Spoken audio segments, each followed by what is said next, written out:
Sorry ass DJ.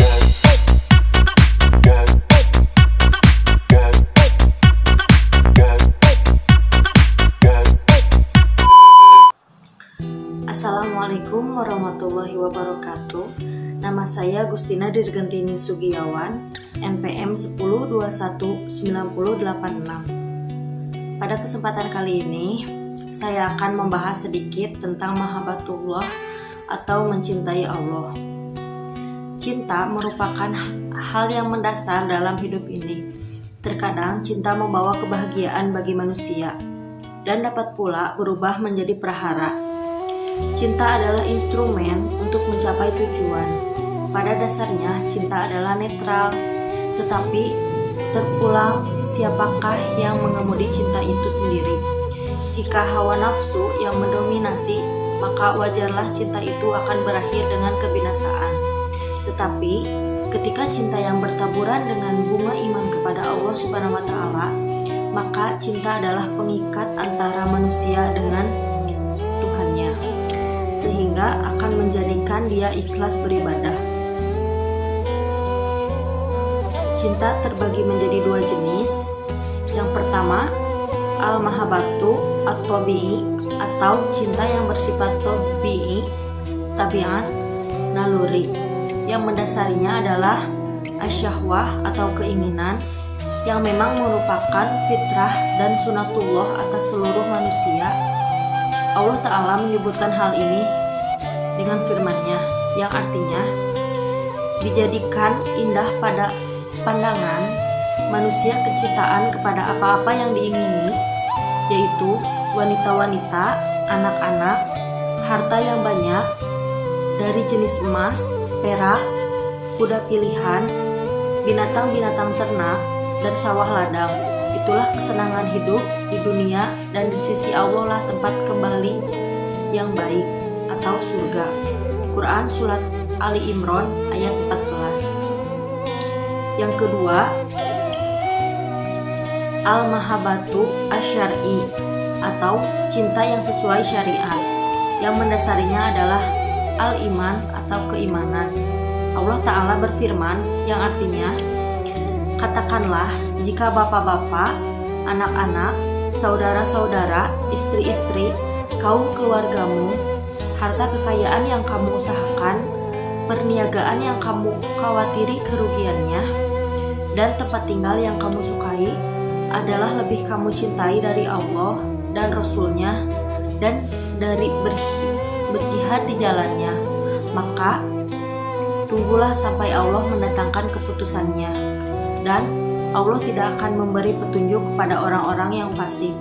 Quran Surat At-Taubah ayat 24. Tanda-tanda cinta. Mahabbah atau cinta, baik itu mahabbatullah, cinta kepada Allah Ta'ala, atau mahabbatu ghairillah, cinta kepada selain Allah, manakala telah tertanam di dalam diri, akan terlihat tanda-tandanya. Yang pertama, kathratul dzikri atau sering menyebutnya. Perhatikan seorang lelaki yang sedang jatuh cinta kepada seorang wanita.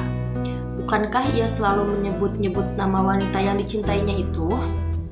Perhatikanlah mereka yang mencintai sesuatu, hobi, grup musik, artis, idola, olahraga, kucing, travel, dan lain sebagainya. Bukankah mereka selalu menyebut-nyebut dan berbicara tentang hobi mereka itu dengan antusias? Bagi ulul albah atau orang-orang yang berpikir, tidak ada yang banyak disebut dan diingatkan kecuali Allah Ta'ala. Rasulullah Shallallahu Alaihi Wasallam menganjurkan kepada kita agar membiasakan diri banyak menyebut dan mengingat Allah Ta'ala, sebagaimana disebutkan dalam hadis dari Abdullah bin Bush radhiyallahu anhu. Seorang Badu datang kepada Nabi Shallallahu Alaihi Wasallam, kemudian berkata, "Wahai Rasulullah, sesungguhnya syariat-syariat Islam sudah banyak pada kami. Beritahukanlah kepada kami sesuatu yang kami bisa berpegang teguh kepadanya." Nabi Shallallahu Alaihi Wasallam bersabda, "Hendaklah lidahmu senantiasa berzikir kepada Allah Azza wa Jalla, Hadis riwayat Ahmad dalam musnadnya. Yang kedua, al-ijab atau kagum. Seseorang yang mencintai sesuatu pasti selalu memperlihatkan kekagumannya kepada apa yang dicintainya itu. Ada perhatian, ketertarikan, keterpesonaan, rasa suka, dan kepuasan di dalam hatinya. Bagi seorang mukmin, tidak ada yang patut dikagumi dengan sebenarnya kecuali Allah Ta'ala, karena Dialah yang maha sempurna.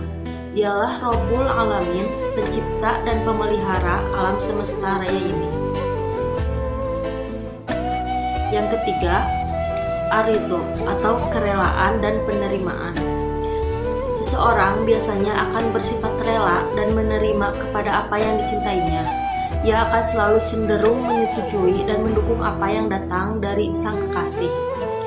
Islam menghendaki agar umatnya ridho kepada Allah Ta'ala sebagai Rabb, Islam sebagai agama, dan Muhammad sebagai Rasul. Sebagaimana disebutkan oleh Nabi Muhammad SAW, akan merasakan kelezatan iman orang yang ridho Allah sebagai Rabb, Islam sebagai agama, dan Muhammad sebagai Rasul. Hadis riwayat Muslim. Yang keempat, at-tadhiyah atau pengorbanan. Ini adalah salah satu tanda cinta yang terlihat secara nyata dalam amal perbuatan. Seorang pencinta biasanya tidak akan ragu berkorban untuk kekasihnya. Waktu, tenaga, pikiran, dan harta serta seluruh apa yang dimilikinya selalu siap dikorbankan kapanpun dia sanggup. Seseorang yang mencintai Allah Ta'ala pun akan selalu siap berkorban demi meraih cinta dan keridhaan darinya. Seperti hadis, dan di antara manusia ada orang yang mengorbankan dirinya karena mencari keridhaan Allah, dan Allah Maha Penyantun kepada hamba-hambanya. Quran Surat Al-Baqarah ayat 207. Yang kelima, al-khauf atau takut, dan ar-roja atau berharap.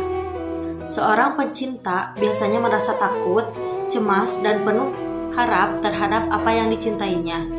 Ia merasa takut jangan-jangan cintanya tak terbalas atau ada kelakuannya yang tidak disenangi oleh kekasihnya.